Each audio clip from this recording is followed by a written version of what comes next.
Bonjour à tous. Merci d'être parmi nous pour ce webinaire consacré au certificat entreprise familiale, gouvernance et management.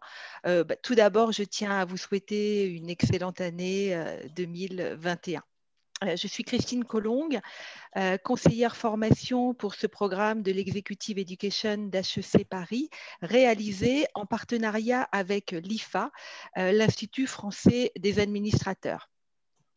L'idée de cette session d'information est de vous faire découvrir le certificat et le processus d'admission. Vous pourrez bien sûr poser vos questions tout au long de la présentation, mais nous garderons une dizaine de minutes à la fin pour pouvoir y répondre. Pour co-animer cette présentation, nous avons avec nous Agnès Raymond, qui est directrice de la formation de l'IFA, et Philippe Pellet-Clamour, professeur à HEC Paris et directeur académique du certificat. Donc voici pour les présentations. Je laisse la parole à Agnès Raymond qui va vous parler de l'IFA. Bonjour, donc merci Christine. Bonjour à tous, bienvenue dans ce webinaire. Donc l'IFA, Institut français des administrateurs, donc l'un des partenaires pour mettre en place ce programme de formation, est une association qui a pour but de regrouper les administratrices et administrateurs engagés, puisque c'est notre nouvelle signature depuis cette année, au service de la gouvernance. On regroupe environ 4000 membres, composés à peu près à moitié d'administratrices et administrateurs en poste, mais aussi de gens intéressés par la gouvernance, qui peuvent être soit des personnes qui accompagnent les administrateurs, on pense notamment aux secrétaires de conseil, aux directions juridiques qui sont très impliquées, mais aussi aux DG qui peuvent être mandataires sociaux, mais ne sont pas forcément toujours administratrices ou administrateurs, et puis les gens qui travaillent autour de la gouvernance. On respecte parmi nos membres pratiquement la loi Copé Zimmermann, puisqu'on a 43% de représentation féminine, et très attaché, on parle d'administratrices et administrateurs engagés, à cette parité et à cette diversité dans les conseils. On est plutôt présent historiquement à Paris, c'est du fait aussi de la création de l'association et des réseaux initiaux sur lesquels s'est créée l'association, avec aujourd'hui une vraie présence en région et le souhait d'être présent pour tous les administratrices et administrateurs, et donc d'être présent à différents endroits. Et puis peut-être juste sur le slide d'avant encore, si tu me donnes une seconde, Christine, dire qu'on est très attaché, ça fait partie des grandes orientations de l'IFA, de représenter tous les types d'organisations. Ça va de la société cotée à l'association fondation, en passant par les entreprises familiales, qu'elles soient cotées ou non. Et donc voilà, c'est très important pour nous de représenter la gouvernance et de permettre aux administratrices et administrateurs de discuter de toutes les thématiques de gouvernance, quelle que soit l'organisation à laquelle ils appartiennent. Alors, en quoi consiste les missions de l'IFA, donc cette association? En fait, elle est au service des administratrices et administrateurs qui la rejoignent, et l'idée, c'est de les accompagner dans l'exercice de leur mission.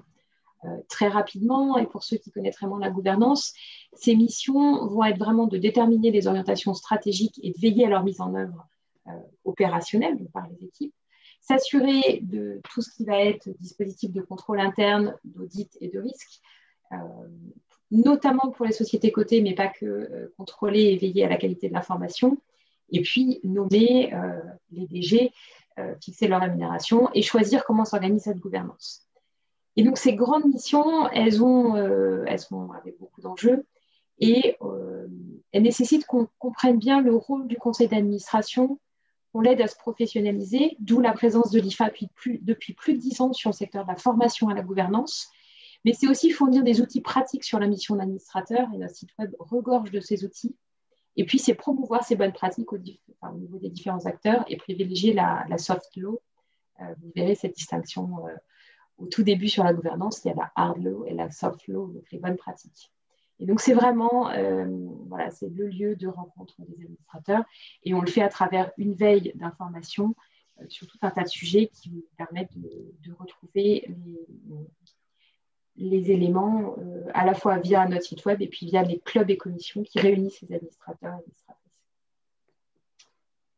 Christine, s'il te plaît. Et donc, peut-être dire, voilà, vous pouvez, en étant adhérent à l'IFA, assister à un certain nombre de nos événements. Au vu des conditions sanitaires, aujourd'hui, on est plutôt sur un fonctionnement webinaire, mais on a aussi des événements qui sont, comment dire, des réunions physiques quand les conditions le permettent. Tous les lundis, vous avez le suivi de l'actualité de la gouvernance avec une veille juridique qui est aussi tout au long de l'année sur tous les sujets. À chaque fois qu'il y a un texte de loi, on a des fiches pratiques qui l'expliquent. Et puis sur des thématiques plus importantes, des publications et des rapports issus de nos groupes de travail. Et je vous invite à aller voir sur notre site, on aura une présentation le 20 janvier sur les startups et scale-up, la bonne gouvernance pour nos licornes. Et vous pouvez rejoindre l'événement si ça peut vous intéresser. Voilà, et donc notre site internet est vraiment le centre de ressources sur lequel vous allez retrouver l'ensemble des informations. Et le dernier slide. Ah, non, alors c'est donc juste pour dire qu'on couvre tous les sujets de la gouvernance, pardon, et donc voilà, vous pouvez retrouver tout ce qui va aller du juridique jusqu'à la stratégie, en passant par la bonne organisation du conseil, son auto-évaluation, comment rédiger votre CV. Alors, voilà, on est à votre disposition pour vous accompagner dans cette mission d'administrateur, de la prise de mandat jusqu'à le fait de prendre la présidence. Et je crois que c'est Philippe qui se charge, ou Christine, de présenter notre partenaire. Voilà, ravi d'être avec HEC pour parler aux entreprises familiales. Merci beaucoup Agnès. Donc, moi, je vais enchaîner avec une présentation d'HEC, avec un peu d'histoire. Tout d'abord, fondée en 1881 par la Chambre de commerce et d'industrie de Paris, HEC est l'une des plus anciennes et des plus prestigieuses grandes écoles de commerce françaises. La mission d'HEC Paris est double. Former une diversité de profils à haut potentiel rigoureusement sélectionnés et participer activement à la production de nouveaux savoirs en management. Chaque année, le Financial Times publie un classement des meilleures institutions en management et HEC est classé parmi les leaders mondiaux de l'executive education. Ce qui fait la renommée d'HEC, c'est aussi l'excellence de ses professeurs. Le corps professoral est au cœur de la création et de la diffusion de savoir à HEC. Forte de plus d'une centaine d'enseignants-chercheurs, la faculté mène des travaux de recherche internationalement reconnus dans toutes les grandes disciplines du management. Et HEC, c'est aussi plus de 50 000 diplômés dans le monde. Ce qui fait la force d'HEC, c'est aussi sa fondation avec 48 entreprises partenaires parmi les plus grands groupes et 20 chaires. La mission d'HEC Executive Education et d'accompagner les entreprises pour faire face aux mutations fondamentales de notre monde économique et de notre société en répondant à plusieurs critères. Tout d'abord, des critères d'exigence figurant parmi les écoles les plus prestigieuses au monde. HEC se doit de fournir les meilleurs services et s'adresse aux meilleurs profils. Des critères de pertinence en répondant le plus précisément possible aux problématiques des entreprises grâce au développement de la proximité avec celles-ci, en cultivant la diversité et l'ouverture d'esprit avec une approche pédagogique à la fois collaborative et inclusive. Et bien sûr, tout cela en adéquation avec les évolutions les évolutions technologiques en matière d'enseignement, avec l'intégration de programmes online et hybrides. Donc voilà, j'en ai fini avec la présentation d'HEC en général et de l'Executive Education. Je laisse la parole à Philippe Léclamour qui va rentrer plus en détail dans le programme. Donc voilà, Philippe, je te laisse la parole. Merci Christine. Écoutez, on va vous parler un peu plus en détail de ce programme et puis de la philosophie finalement des entreprises familiales. Puisque c'est peut-être aussi ce que certains sont venus écouter ce matin dans ce webinaire. Donc, cette capacité de résilience si particulière qu'ont les entreprises familiales, notamment dans la période qu'on traverse tous aujourd'hui avec la Covid. Donc, dans cette période particulière, les entreprises familiales par rapport à des grands groupes cotés dirigés par des managers extérieurs réaffirment leur spécificité. Je crois que c'est mon premier point, c'est que ce qui est valable pour des grands groupes cotés, des très grandes organisations, n'est pas forcément valable pour des grandes entreprises. Bien évidemment, la pandémie nous attaque tous, mais la capacité de résilience des entreprises familiales est tout à fait particulière et particulièrement unique. Ça a été d'ailleurs démontré par de nombreux travaux de recherche. Et c'est pourquoi, en bâtissant ce programme, nous sommes aujourd'hui dans la deuxième promotion, puisque nous avons déjà démarré avec une première cohorte de participants de ce programme, nous l'avons positionné avec des objectifs qui sont finalement assez clairs. Bon, je ne vais pas revenir sur le rôle de l'administrateur, parce qu'Agnès nous en a déjà parlé à travers l'IFA, et ça c'est important de le repositionner dans le contexte d'une entreprise familiale. Son rôle d'administrateur au sein d'une entreprise ou d'une galaxie de la gouvernance familiale n'est pas du tout le même que quand on est administrateur d'un groupe coté du CAC 40 ou du SBF 120 ou d'une très grande fondation. Ce sont des choses et des environnements, des typologies de pratiques qui sont complètement différents et des accès aussi à l'information, à la charte de gouvernance familiale, à la compréhension de l'équation familiale de la famille actionnaire qui est nécessaire aussi à intégrer. Donc ce rôle d'administrateur n'est pas le même. Il y a bien sûr cette complexité, donc je viens d'en parler, donc je ne reviendrai pas dessus. La vision de la gestion, c'est-à-dire quel est ce temps long, puisque nous sommes ici dans un temps long, dans un temps qui ne dépend pas forcément de l'immédiateté des résultats. Les résultats, bien sûr, financiers sont déterminants, mais il y a une notion de temps beaucoup plus long avec les entreprises familiales. Et enfin, donc, cette question d'avoir un objectif qui est de travailler sur sa propre problématique personnelle, familiale, qui peut être une problématique qu'on vient travailler d'ailleurs à plusieurs. Hein. C'est le cas cette année dans la promotion. On a certaines familles qui sont venues à 2 ou 3 pour travailler ensemble, en famille, en multigénération, sur une question de problématique typique de succession, de positionnement, de dilution de capital, de contrôle de capital, de mise en place de chartes, d'outils de fondation de famille. Et cela, dans les objectifs du programme, nous l'avons en fait mis sur mesure pour que chacun des participants puisse s'en emparer à travers ce qu'on a appelé un gouvernance projet, qui est un document qu'il faudra donc préparer à l'issue du certificat, mais je vais y revenir un peu plus tard. Christine, si tu peux... voilà. Alors, comment se structure ce programme? Finalement, c'est assez simple. Vous avez certain nombre de blocs. On va peut-être rentrer directement dans tous les blocs, si on va un peu avancer peut-être un petit peu le slide, Christine. Tu peux le faire le prochain. Le slide prochain, Christine, si possible. Merci. Voilà, merci. Voilà, donc, ça prend un peu de temps. Voilà, pardon. Donc le module d'introduction d'abord qui a vocation à revenir un petit peu sur les bonnes pratiques de ce qu'est l'entreprise familiale, de faire aussi un état de la recherche et puis de comprendre aussi la problématique individuelle des participants. Quand on rentre dans cette première brique de module, hein, qui est un module, ce sont des modules de 2 jours à chaque fois, on est là sur le positionnement de la structure de la famille et de la gouvernance, c'est-à-dire essentiellement le fonctionnement du conseil d'administration. Et le fonctionnement du conseil d'administration, quel est mon rôle en tant qu'actionnaire familial, quel est mon rôle en tant que nouvelle génération membre de la famille? J'ai 23 ans, j'ai 24 ans, j'ai 28 ans, j'ai 35 ans, je me prépare à rentrer au conseil d'administration, j'y suis déjà, comment je vais me faire entendre, comment je vais me positionner, comment je vais pouvoir travailler en famille avec mon oncle, avec mon père, avec ma tante, avec peut-être mes grands-parents qui sont aussi au conseil, comment je vais pouvoir leur succéder, comment je vais pouvoir imposer une forme de leadership différent qui me concerne.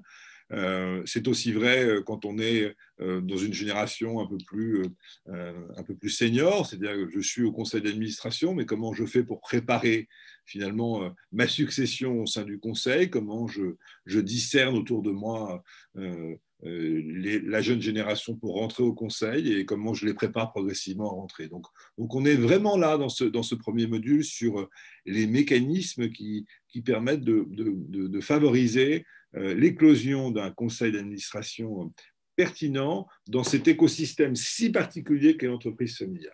On ne peut pas prendre le conseil d'administration de manière unique. Le conseil d'administration interagit dans cet ensemble qui est donc la charte de famille, qui est donc éventuellement des fondations, des outils, des holdings de famille, des pactes d'Utreil, différents outils. Et le conseil a donc vocation à s'occuper bien sûr de la performance de l'entreprise qui délivre les résultats, mais aussi de prendre en compte cet écosystème familial.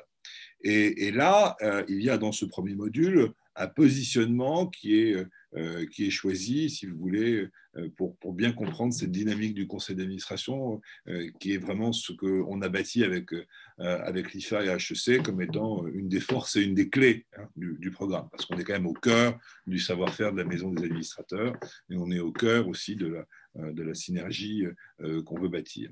Sur ce deuxième module qui vient un mois après, on est plus sur des valeurs de soft, c'est-à-dire plutôt sur des soft skills, c'est-à-dire sur plutôt des aspects d'attitude, c'est-à-dire que quel type de leadership familial on veut avoir, qu'est-ce qu'on veut transmettre comme valeur aux générations, parce qu'on ne transmet pas uniquement qu'un patrimoine, on ne transmet pas uniquement une charge de gestion d'entreprise, on transmet aussi des valeurs morales, des valeurs intellectuelles, des valeurs sociétales. Et c'est tout cet ensemble que l'on doit regarder. Et chacun d'entre nous, quel que soit l'âge ou la génération qu'il a ses propres valeurs et souhaite partager ces valeurs avec les autres, avec ses membres de la famille. Et on va creuser véritablement l'importance de ces valeurs avec un aspect beaucoup plus fort sur tout ce qui est les aspects d'environnement, les aspects écologie, les aspects sociétal aussi sur qu'est-ce que je dois faire pour me comporter en bon citoyen, qu'est-ce que je dois changer et qu'est-ce que je dois apporter. Et est-ce que ça, c'est le schéma que ma famille et que les générations de ma famille, toutes les générations de la famille ont ou n'ont pas. En tout cas, il faut bien le discerner parce que, encore une fois, c'est un partage du leadership ici qu'on essaye d'élaborer. Voilà. Et puis on parlera aussi dans ce module des aspects de rémunération, puisque la rémunération fait aussi partie de la performance, mais elle doit s'inscrire sur le temps long. Donc il faut que les outils liés à la rémunération soient conformes avec aussi ce qu'on pose comme valeur sur le leadership. Et on y reviendra un peu plus tard sur le patrimoine. Voilà. Le slide suivant, s'il te plaît, Christine. Et donc, la conduite de la stratégie, donc là, on revient plus sur le domaine du management, parce que vous avez bien vu que ce certificat a aussi l'appellation management. Donc, en fait, on revient sur la compréhension ici du business model de l'entreprise familiale.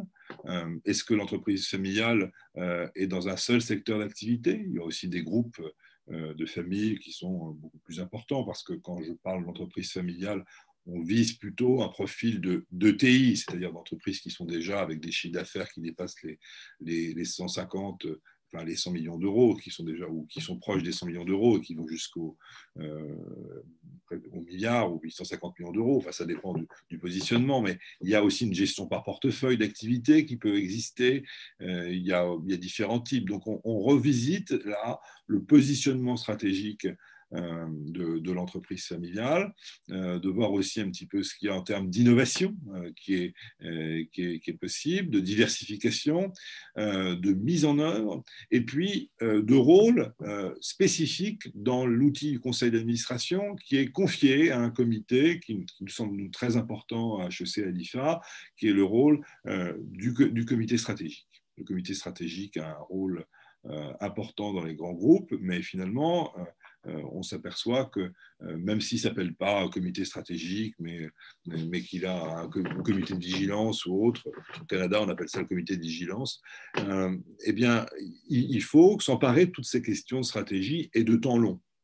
liées à des acquisitions, liées à la valorisation, liées à la diversification, à l'innovation, et puis aussi au contrôle de l'implémentation stratégique, de la feuille de route des dirigeants exécutifs par le conseil d'administration, et de comprendre au niveau du conseil d'administration si l'implémentation stratégique prévue est bien au rendez-vous. Le module 4 nous emmène dans un autre paradigme. Je crois qu'il ne faut pas avoir peur de parler d'argent. En tout cas, nous n'avons pas peur de parler d'argent et de parler de patrimoine. Sauf que quand je dis argent, le patrimoine, ce n'est pas uniquement l'argent. Le patrimoine, encore une fois, comme on en a parlé avec le leadership, c'est aussi des valeurs, et c'est surtout des valeurs. Et c'est aussi un patrimoine moral, c'est aussi un patrimoine intellectuel, c'est aussi un patrimoine de réputation de la famille. Donc il y a des multidimensions sur ce patrimoine, et il y a, indépendamment du patrimoine financier, sur lequel on rentrera sur quels sont les outils de gestion liés au patrimoine financier, aux fondations, aux outils nécessaires à travers des holdings de tête, etc. C'est qu'est-ce qu'on veut faire pour faire vivre ce patrimoine. Est-ce qu'on veut laisser comme valeur un patrimoine qui sert de rente à certains actionnaires quand cela est possible, parce que ce n'est pas toujours le cas, on ne peut pas toujours avoir des patrimoines qui servent de rente, ou est-ce qu'on veut avoir une vision dynamique de ce patrimoine qui construit et qui repose sur une équation qui est un minimum de rente, mais en même temps beaucoup d'engagement sociétal qui permet quand même d'accompagner une dynamique liée au leadership et à la vision familiale sur la gouvernance patrimoniale. Il faut donc équilibrer ça. Est-ce que c'est la création d'une fondation? Est-ce que c'est la création d'une fondation familiale, indépendamment d'une fondation d'entreprise? Qu'est-ce qu'on fait? Qu'est-ce qu'on met comme valeur? Comment on embarque les différents membres de la famille, et le rôle des conjoints, etc., etc. Donc, vous voyez, quand on dit patrimoine, on ne parle pas uniquement patrimoine financier. Il y a toute cette équation importante de l'aspect réputationnel de la famille, puisque certains membres de la famille portent le nom de l'entreprise.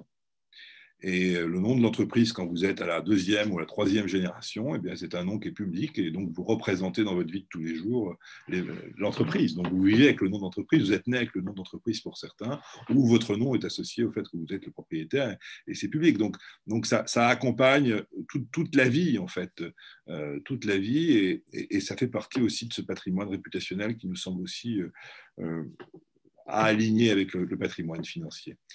Nous arrivons ensuite au dernier module, enfin au module 5, qui est un module plus classique, qui repose sur la finance et la gestion des entreprises familiales. Alors là, on est vraiment dans l'outil, on revient à des aspects de management, avec l'excellence de la faculté d'HEC en finance sur lequel ça repose, et de praticiens aussi de l'IFA qui ont une vision notamment sur le rôle du comité d'audit, puisque le comité d'audit est très important au sein du conseil. Donc là, on a une partie importante qui traite de cet aspect du rôle du comité d'audit. Sur la finance, sur le besoin de liquidité et de valorisation des entreprises. Est-ce qu'on valorise finalement une entreprise familiale de manière différente qu'une autre entreprise? Est-ce que ça a un sens? Comment on la valorise? Sur quelle base? Quelle est l'exigence aussi de liquidité pour les actionnaires? Est-ce qu'on réinvestit? Est-ce qu'on donne des liquidités parce que finalement la famille souhaite vivre ou ne pas vivre avec un certain niveau de train de vie? Donc vous voyez, tout ça est en lien avec le module précédent sur les valeurs du patrimoine. Est-ce qu'on veut est-ce qu'on est actif, ou est-ce qu'on veut être dépendant, est-ce qu'on veut être rentier, est-ce qu'on ne veut pas? Donc pour ça, il faut quand même maintenir des investissements dans l'entreprise, ou alors obérer un peu la performance de l'entreprise, ou alors servir plus de dividendes. Donc toutes ces questions-là sont des questions importantes. On aborde aussi des questions d'éthique du chiffre, c'est-à-dire comment on se positionne avec les commissaires aux comptes, les experts comptables, qu'est-ce qu'il faut donner aussi comme possibilité de compréhension, et puis aussi l'entrée des fonds d'investissement, ou en tout cas la possibilité ou la non-possibilité de faire entrer des fonds d'investissement dans le patrimoine familial. Qu'est-ce que ça a comme conséquence?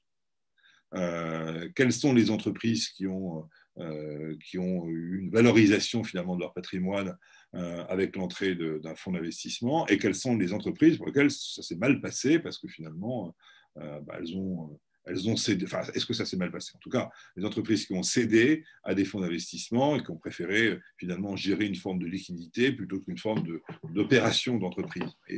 Mais pour cela, il faut quand même comprendre quel peut être le rôle bienveillant. Je parlais plutôt du rôle bienveillant d'un fonds d'investissement qui vous accompagne dans une période de transition. Et ça, c'est au cœur de ce module finance qu'on souhaite bâtir de manière assez forte. Voilà, le prochain slide. Et alors, tout ça, en fait, se conclut avec une simulation du conseil d'administration qui se tient, bien sûr, en présentiel, parce que, ça, je tiens à le dire, malgré le Covid, on a pu maintenir ce programme en présentiel de manière tout à fait exceptionnelle, avec des mesures barrières très strictes, mais on a pu le tenir en présentiel. Donc le conseil d'administration, c'est une simulation où chacun va jouer un rôle de président, rôle de président de comité d'audit, d'administrateur, d'expert comptable, de directeur général. Et sur ces 2 journées et demie, il y aura un certain nombre d'incidents critiques qui vont apparaître dans la vie de l'entreprise. Vous allez siéger au conseil d'administration, où il va falloir réagir et prendre une posture. Et là, ce qu'on souhaite vraiment étudier, c'est bien sûr votre capacité à implémenter ce que vous avez vu dans les modules précédents sur les aspects que j'ai évoqués précédemment, mais c'est aussi voir quelle est votre attitude comportementale. Voilà. Regardez comment vous vous adressez aux autres, comment vous défendez vos points de vue, comment vous justifiez finalement l'adhésion de votre point de vue avec les autres, comment les autres adhèrent à votre point de vue, ou le critiquent, ou le rejettent. Donc c'est plutôt aussi une analyse comportementale avec l'aide d'un coach externe qui regardera un peu le positionnement de chacun et des forces de pouvoir. Vous savez, on parle d'actionner dans le conseil d'administration le pouvoir et le contre-pouvoir. Très souvent. Si tu permets, Philippe, c'est l'occasion et c'est l'opportunité pour chacun d'entre vous, soit de tenter, d'oser prendre la parole si vous êtes déjà administrateur et que c'est un point sur lequel vous aimeriez vous améliorer, contribuer à la dynamique collégiale d'un conseil, soit si vous vous préparez à rejoindre un conseil, c'est l'occasion grandeur nature de se tester et sur une entreprise familiale dont on confie les rênes. Tous nos programmes certifiants se terminent par des simulations de conseil parce qu'on a vraiment cette conviction que tout ce que vous avez appris dans tous les modules précédents nécessite d'être questionné par la pratique et c'est toujours plus facile de se dire je ferai ça que de se retrouver mise en situation. Ce qui est très chouette dans cette simulation, c'est que vous allez retrouver les participants des formations que vous aurez déjà vues pendant 5 modules. Vous connaissez, vous avez appris à reconnaître un peu les traits de caractère des uns et des autres. Et donc, cette discussion collégiale, elle est vraiment à l'image d'un conseil. C'est des gens qui se connaissent, qui viennent discuter, prendre une décision ensemble. Et donc, ça va vraiment vous permettre de vivre un vrai conseil d'administration ou un comité, puisqu'on fera un aller-retour aussi entre le rôle du comité et le rôle du conseil d'administration. Donc, c'est vraiment un moment fort de votre formation et l'opportunité de mettre en pratique tout ce que vous avez vu avant et pour certains d'entre vous, de découvrir aussi ce qu'est la vie d'un conseil. Non, absolument, c'est très riche. Et donc, et c'est aussi la manière de voir comment vous actez donc, votre pouvoir ou votre contre-pouvoir au sein du conseil, puisque finalement, il faut savoir être au conseil d'administration, c'est aussi défendre une position. Et si vous rentrez surtout comme administrateur indépendant, et on va y venir après sur le profil des participants dans une entreprise familiale, puisque c'est peut-être que certains d'entre vous ne sont pas membres d'entreprise familiale, mais cherchent des mandats d'administrateurs indépendants. La posture et la manière de se comporter au sein d'une entreprise familiale avec des membres de la famille, quand on est externe à la famille, mais qu'on est administrateur indépendant, est tout à fait particulière. Donc, il faut savoir discerner et doser son pouvoir et son contre-pouvoir. Et même chose, quand vous êtes une génération différente et membre de la famille, votre pouvoir et votre contre-pouvoir au conseil doit s'exercer d'une manière aussi particulière. Voilà. On va peut-être voir le slide suivant sur le profil des alors ça, celui-ci, on l'avait vu. Donc, c'est donc le rappel, si vous voulez, du timing donc, qui est donné. On vient finalement de valider là, les dates récemment. Là, donc, vous voyez, c'est un scoop, parce que les dates ne sont même pas publiques, je crois, sur le site Internet. Donc, on Voilà, on vient de recevoir les dates. voilà. On vient donc, de ça commence le 11 octobre voilà, 2021. ça commence le 11 octobre, c'est un scoop, c'est validé hier. Donc, voilà. donc c'est vraiment, voilà, donc on a capé, donc ça commence le 11 octobre. Et finalement, ça suit, si vous voulez, la séquence de la première promotion qui a démarré aussi, elle a démarré au mois de septembre, fin septembre, et c'est sur le même étalement, voilà, sur le même étalement, ce qui permet quand même d'avoir 2 jours, nous le souhaitons, en présentiel, puisque le programme, encore une fois, est bâti pour être en présentiel. Bien sûr, si la situation de la pandémie devait s'amener à certains modules pourraient peut-être basculer en distanciel, c'est pas la question, mais il y a des modules qui ne peuvent pas se tenir en présentiel, parce que en distanciel, notamment le module patrimoine, il y a des questions, si vous voulez, qui sont trop sensibles d'un point de vue de confidentialité, et donc c'est pour ça qu'on souhaite que ce programme soit en respectant toutes les normes et toutes les mesures barrières et soit en présentiel, parce qu'on comprend très bien que quand on parle de patrimoine ou quand on parle de leadership, il y a des questions de confidentialité liées aux familles qui doivent être protégées, et on est très vigilant dans l'IFA, HEC, pour maintenir justement ce cadre de bienveillance et de confidentialité des informations qui sont traitées. Je crois que ça, c'est vraiment le propre de la famille. Voilà, peut-être sur le profil des participants, avant que je te repasse la main, Christine, sur le slide suivant. Voilà, donc ça c'est toi, cette fois c'est toi, donc je te laisse. Voilà, merci Philippe. Alors, ce certificat s'adresse aux administrateurs ou futurs administrateurs d'une entreprise familiale, membres de famille ou non, et dirigeants exécutifs.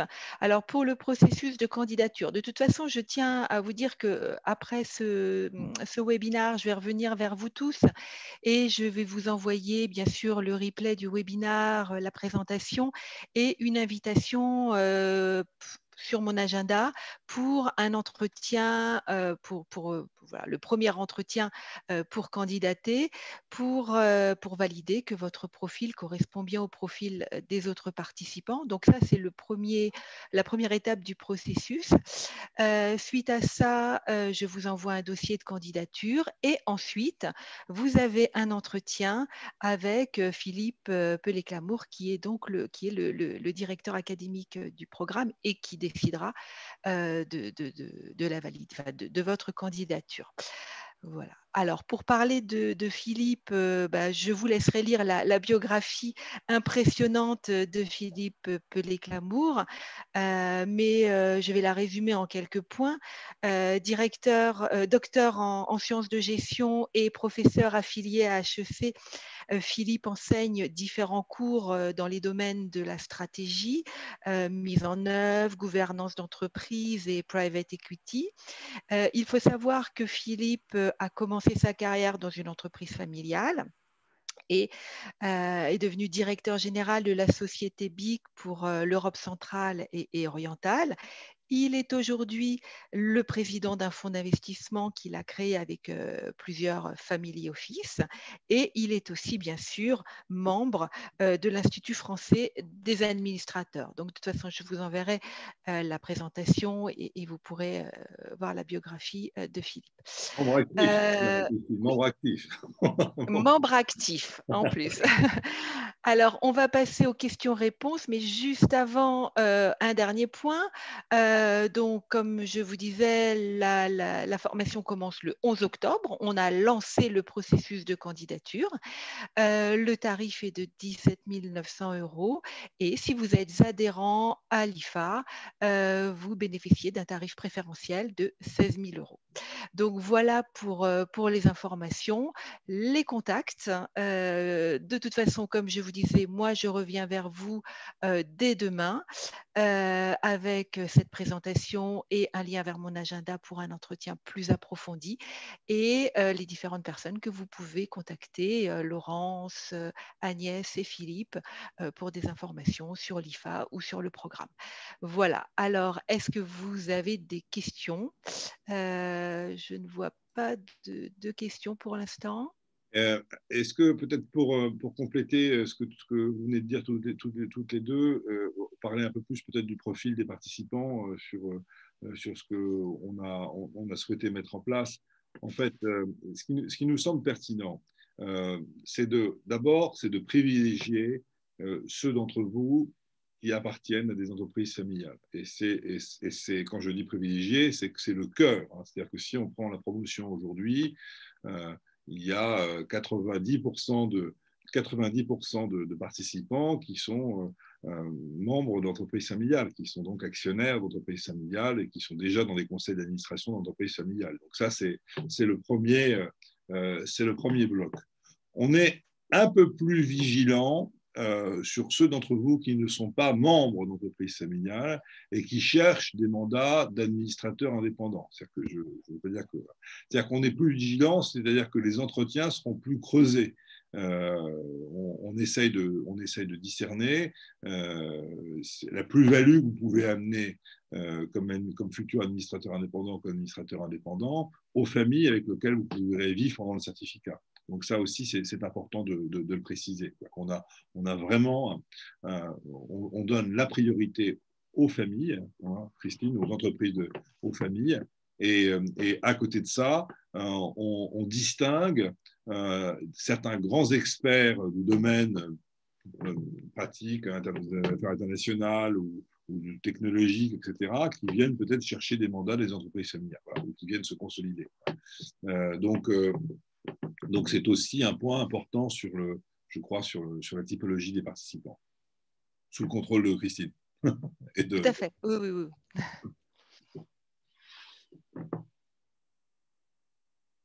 Alors, n'hésitez pas à poser vos questions. Je vois que nous n'avons pas de questions pour l'instant.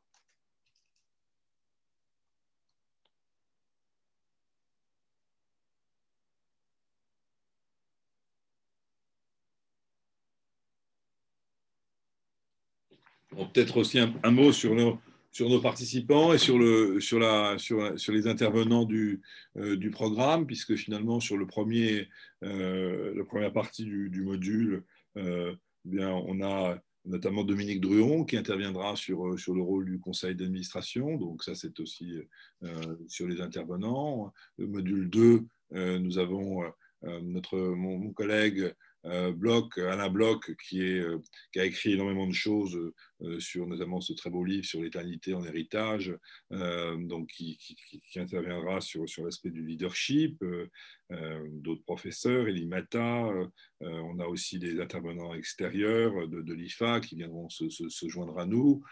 Sur le troisième module, Laurence Lehmann-Ortega, qui est professeur de stratégie à HEC, qui pilote essentiellement ce module avec moi-même. Les autres modules sur le patrimoine, ça repose sur des experts de l'IFA,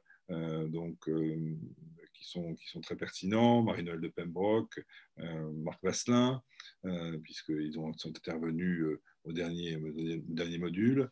Et sur le module finance, Franck Cédéa, qui est prof à HEC, qui a écrit plusieurs bouquins sur l'évaluation et sur le Verminen, fonds d'investissement qui sont là aussi, voilà, rôle du comité d'audit. Donc, vous voyez, il y a une diversité d'intervenants entre professeurs qui sont tous des professeurs finalement praticiens de leur domaine, et puis des grands experts du domaine de la gouvernance et du conseil d'administration qui travaillent et interviennent avec l'IFA régulièrement. Voilà. Donc on a cette mixité finalement de la pédagogie qui permet d'être toujours dans le concret, si vous voulez, dans le concret. Je vois que nous avons des questions. Véronique Lane qui nous demande quel sera le nombre de candidats retenus. Donc, la promo actuelle, nous avons 12 personnes. Plus, nous Ce sommes sont 15, Véronique, nous sommes 15. 15, pardon. Ce sont des promos autour de 15-20 personnes maximum, de manière à garder une ambiance assez confidentielle. Si tu veux en parler un peu aussi, Philippe, Oui, sur le choix de faire des promos plus c'est ça. En petits. fait, la question s'est posée entre les deux partenaires de savoir s'il fallait des grandes promos digitalisées, etc., ou s'il fallait limiter à 15. Je pense qu'au-delà de 20, c'est difficile. Donc, le montant, le choix, la qualité prime à 15-20 personnes, c'est parfait, c'est optimal. Donc, on peut peut-être monter à 20, 22, c'est pas la question, mais ça dépend surtout du nombre de familles. Si une famille vient par exemple à 4 personnes, 5 personnes, si vous voulez, c'est pas, ça change aussi un petit peu l'équilibre. Il me semble que c'est un point très important de dire que vraiment on est sur une petite promotion et que les échanges entre vous vont être particulièrement fructueux et riches. Et on le voit vraiment sur cette première promotion. Les participants, et c'est aussi pour ça qu'on a insisté pour pouvoir maintenir en présentiel dans des conditions d'accueil tout à fait strictes. Mais c'est aussi parce qu'il se passe des temps d'échange et les familles vont partager leurs expériences qui valent tous les cours du monde. C'est-à-dire que vous allez avoir quelqu'un qui est passé par la question que vous vous posez, que ce soit la mise en place d'un conseil de famille, que ce soit la gestion de passer d'une génération à une autre, est-ce qu'on va chercher un directeur général à l'extérieur de la famille alors que ça a toujours été un dirigeant familial. Toutes ces questions-là, vous avez des gens dans la salle qui se sont posés des questions et qui sont ont déjà pris leurs décisions et sont capables de vous dire comment ça s'est passé pour eux, est-ce qu'ils en sont contents, qu'est-ce qu'ils regrettent. Et donc ça, c'est extrêmement précieux. Et ce petit groupe, cette taille de groupe de 15 à 20, ça permet ces échanges-là. Il faut que le groupe soit suffisamment grand pour que vous ayez cette diversité, cette richesse, tout en gardant un esprit de promo petit. Je me permets, Christine, de poursuivre en disant, est-ce qu'il faut avoir suivi l'IFA et avoir le statut d'administrateur pour suivre cette formation? Alors, il n'y a pas de nécessité d'avoir suivi d'autres formations de l'IFA pour accéder à ce programme de formation. Ça peut très bien être votre premier parcours de formation avec nous, en partenariat avec HEC. Donc non, pas de nécessité. Ça peut être intéressant, si vous le souhaitez, éventuellement de vous rapprocher de l'IFA plutôt sur l'aspect adhésion, puisque vous aurez accès déjà à un premier niveau documentaire. Ça vous permettra de préparer votre démarche. On parle du statut d'administrateur. Ça va vraiment dépendre de votre profil. Si vous êtes membre d'une famille et que vous deviendrez administrateur, ce n'est pas nécessaire d'avoir ce statut d'administrateur au moment où vous vous inscrivez. Par contre, si vous êtes exécutif, notamment DG dans une entreprise familiale, ce n'est pas forcément nécessaire d'être administrateur. Par contre, c'est vrai que cette formation, elle vous sera d'autant plus profitable que vous avez une expérience d'un conseil de famille, d'un conseil d'administration, ou que vous vous projetez dans cette expérience. C'est-à-dire que vous faites cette formation en fait pour devenir administrateur. Et pour terminer, cette formation ne donne pas le statut d'administrateur. Il n'y a pas de notion de statut d'administrateur, en tout cas en droit français. Vous êtes administrateur à partir du moment où vous détenez un mandat. Et donc, c'est ça qui va faire que vous êtes administratrice et administrateur, c'est que vous détenez un mandat dans une organisation qui a des administrateurs. En revanche, Agnès, ils sont administrateurs certifiés. Alors, ils sont certifiés. Vous êtes certifié de HEC et de l'IFA. Donc, c'est ce que vous donne cette formation. Ça vous donne cette certification et donc qui est finalement la reconnaissance par nos deux maisons de votre parcours et du fait d'être passé à travers l'évaluation. Donc, Philippe évoquait notamment le projet de gouvernance. C'est-à-dire que vous avez à la fois suivi l'ensemble des modules et je vois qu'il y a aussi une question. Alors, obligé, oui et non. On est conscient que vous avez des contraintes qui peuvent être notamment celles de participer à vos conseils d'administration si vous êtes exécutif. Et donc, on aura une tolérance. Oui, l'assiduité fait partie intégrante de votre formation et c'est extrêmement important pour nous aussi par rapport à cet esprit de promo dont on parlait, que vous soyez présent à tous les modules. Et on va avoir une tolérance sur les 12 jours sur lesquels on vous invite à venir en formation pour vous permettre de vous dégager sur des échéances qui ne peuvent pas être déplacées. On pense notamment aux administratrices et aux administrateurs qui ne peuvent pas bouger forcément un conseil d'administration pour venir en formation. Je vois qu'il y a une question sur le fait, est-ce que c'est purement franco-français, parcours des participants, contenu des modules, etc. Donc, pour y répondre, il y a des participants cette année qui vivent au Qatar, donc qui ont double nationalité, enfin, qui parlent arabe, français, donc anglais, donc il y a des luxembourgeois, etc. Je crois qu'on n'est pas franco-français dans le parcours des participants, mais qu'on est francophone. C'est-à-dire que j'ai aimé cette petite subtilité, à savoir que la problématique des entreprises familiales en France, c'est quand même différente de la problématique, parce que l'environnement fiscal est différent au Luxembourg ou en Belgique ou au Canada, donc au Québec, ou en Afrique, donc dans certains pays, mais on est quand même francophone dans le parcours, puisque c'est un programme francophone pour l'instant, donc effectivement, on ne va pas renier qu'on est francophone. En revanche, dans le contenu des modules, on a cherché vraiment dans la pédagogie à prendre le plus possible d'exemples d'entreprises qui n'étaient pas forcément françaises. Je vois par exemple le prochain module qu'on prépare, qui a lieu la semaine prochaine, on va prendre le cas de la famille Quatz, qui est l'actionnaire majoritaire de BMW en Allemagne. Donc, si vous voulez, ce n'est pas Peugeot, c'est donc la famille propriétaire de BM. D'ailleurs, beaucoup de gens ne savent pas que c'est une famille qui est propriétaire de BM. Bon, voilà. Alors, on me dirait, c'est une grande entreprise, etc. Oui, mais en même temps, c'est aussi parce que très souvent, des grandes entreprises familiales, il y a beaucoup de choses qui sont publiques et donc on peut analyser des informations et on peut creuser, on peut en faire des cas. Donc c'est aussi pour ça qu'on les utilise. Et je fais le lien, si vous me permettez, avec le point de Laurent qui dit qu'il a 16 millions d'euros et qu'il est une petite...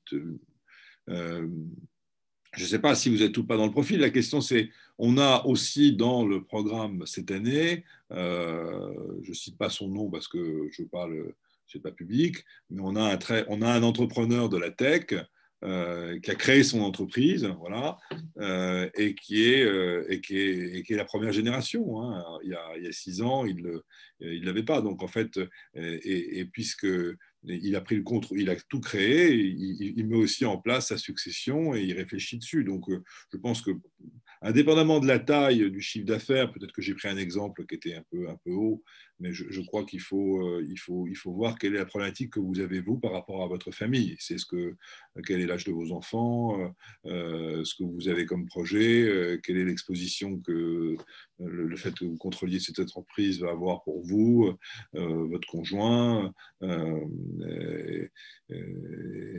voilà, et comme vous dites, le transmettre plus tard en interne. Donc je connais pas bien votre situation, mais enfin, je pense que c'est pas parce que j'ai parlé d'exemples avec des zéros en plus que c'est pas pertinent pour vous de ne pas essayer de faire ce parcours, parce que la problématique qu'on a avec une entreprise, avec une PME, est finalement est la même qu'une ETI. Donc c'est aussi votre patrimoine si vous accédez à la propriété. C'est votre patrimoine. Donc je crois que ça en fait partie. Ce qu'on peut dire aussi, Philippe, c'est que ça peut être vertueux de se poser les questions de gouvernance et de transmission tôt et de les anticiper, puisqu'il va y avoir des choix qui vont être au moment notamment de la prise de contrôle et au premier moment où on va devoir faire des actions de financement, par exemple, et aller chercher des fonds pour un développement. Enfin, c'est un des exemples parmi d'autres.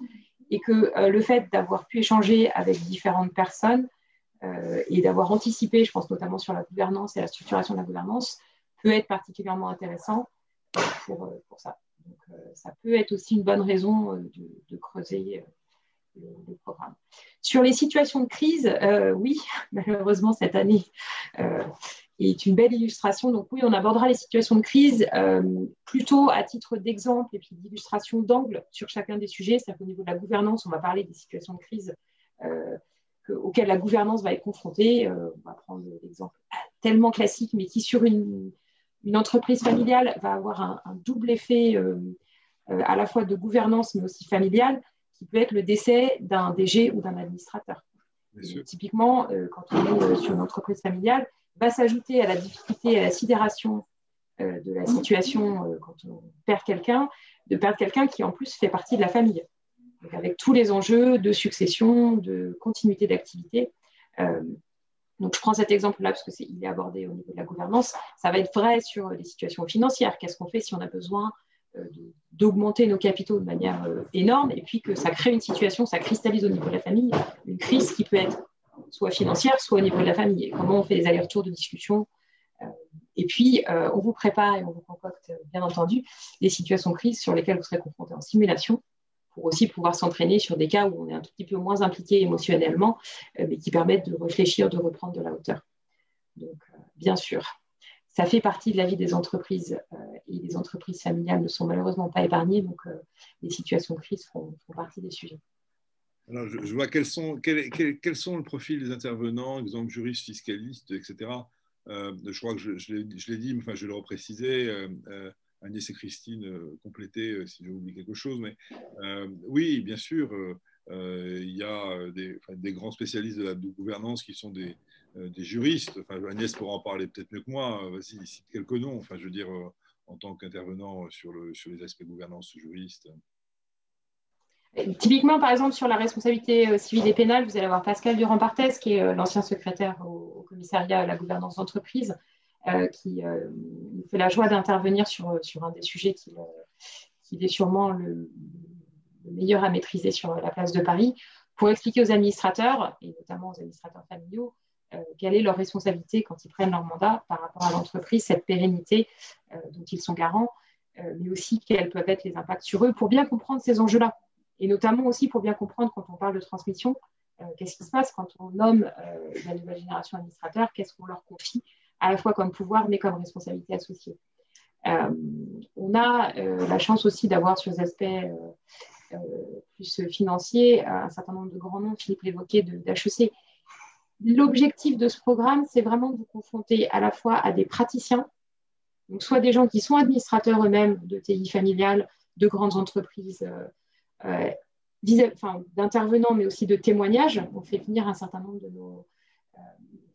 de nos adhérents pour que vous puissiez aussi avoir des éclairages sur comment ça se passe dans la vraie vie d'être administrateur d'une entreprise familiale et quelle taille ça peut être d'une ETI, mais aussi de grands groupes. Et puis, on allie à ça le meilleur des professeurs d'HEC pour aussi donner aussi ces éclairages. Le conseil d'administration, il réfléchit très, très haut, il doit avoir cette hauteur de vue. Et donc, vous apportez cette perspective, notamment sur des sujets comme la RSE, l'ESG, ça vous donne vraiment un angle qui vous permet de bénéficier au mieux de cette formation. Voilà. Je ne sais pas, qu'est-ce qu'il y a d'autres questions? Je crois qu'on a répondu à peu près à tout.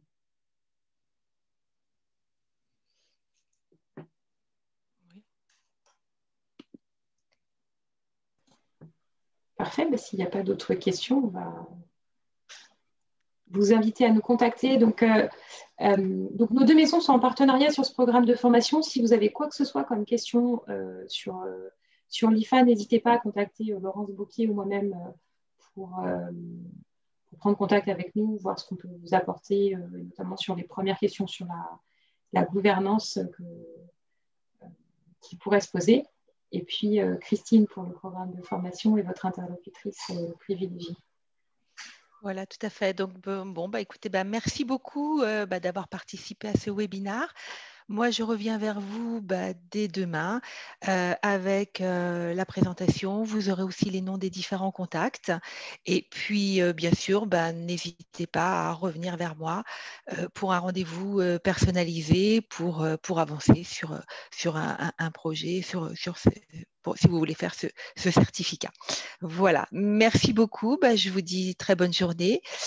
Philippe, est-ce que tu veux conclure? Un mot, écoutez, c'est une aventure. C'est une aventure. Ce certificat est une aventure. Et je peux vous dire que les participants de cette année qui ne sont pas encore sortis, puisque ils ont leur module de finance qui démarre mardi prochain et après la simulation, sont complètement différents depuis le mois de septembre à aujourd'hui. Voilà, ils ont été, je crois qu'il y a une évolution. Ça, c'est purement la bienveillance académique qui parle. Ici, ce n'est pas la promotion du programme, c'est la bienveillance académique qui parle. Et là, il y a une transformation, je pense, en tout cas une progression de pair à pair, d'apprenant à apprenant, avec la faculté des intervenants qui est le cœur, je crois, d'Alchimie de ce programme. Voilà. Merci à vous. Merci. Merci à vous tous. Au revoir et puis à très bientôt. Merci. Bonne journée à vous. Merci, au revoir.